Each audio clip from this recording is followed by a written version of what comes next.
the Federal Reserve cut interest rates again this week.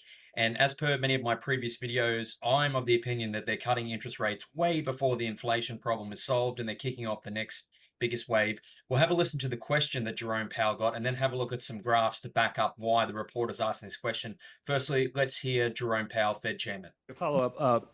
Every year since 2015, the SEP has forecast that you would hit your target 2 years later.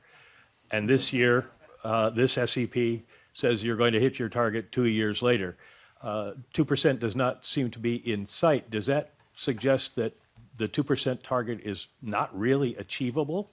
And does this present any credibility problems for you in telling people that that's what you're going to do if you can never reach it?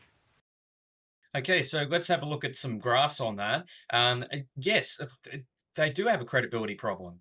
Uh, they said years ago that they were going to get inflation to 2%, and that hasn't happened. And why we have central banks deliberately creating inflation, I will never understand. But that's a topic for another video. If we look at the United States inflation rate over the last 4 or 5 years, the pink line being the 2% Federal Reserve target, the blue bars are each month of inflation data. Peak of 9.1% inflation in 2022.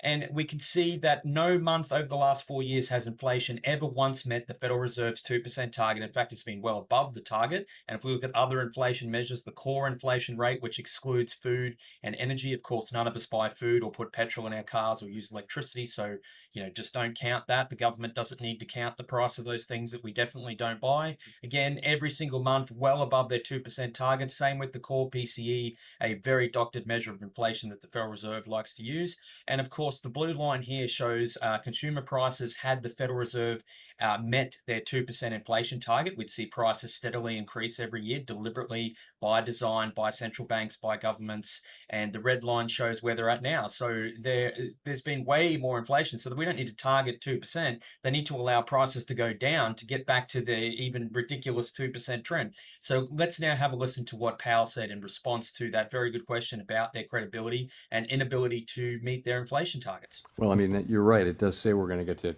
2% inflation in 2028, at the end of 28. But that's literally how you put the projections together. You're writing down a rate path, which is designed to create over the course of the SEP, time frame, 2% inflation and maximum employment too. So that's all that is.